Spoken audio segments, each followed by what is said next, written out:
Iran যুদ্ধে যে চলছে, এই সংকট মোকাবেলায় আমাদের আবাসন খাতের যে সংকট সৃষ্টি হতে যাচ্ছে, সেটা মোকাবেলায় আমাদেরকে একটি আর্থিক প্রণোদনা দেওয়ার জন্য, যাতে আমরা 3,000 কোটি টাকার একটা অর্থায়ন তহবিল যাতে গঠন করা হয়, এই জন্য আমরা ওনাকে অনুরোধ করেছি।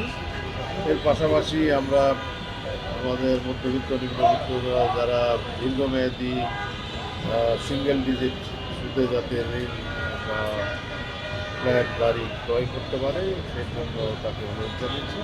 এবং বিভিন্ন আরও অন্যান্য ইস্যুতে আমরা ওনার সাথে আলাপ করেছি।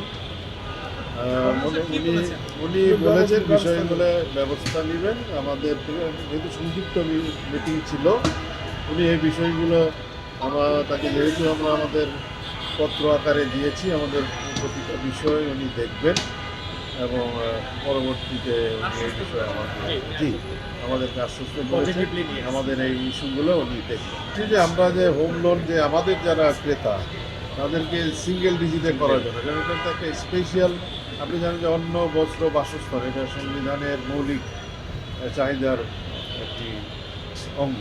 তো সেই ক্ষেত্রে আমরা এটাকে যাতে সিঙ্গেল ডিজিট ঋণে দিতে পারে, অন্যান্যগুলোতেও আমরা কমানোর জন্য বলেছি।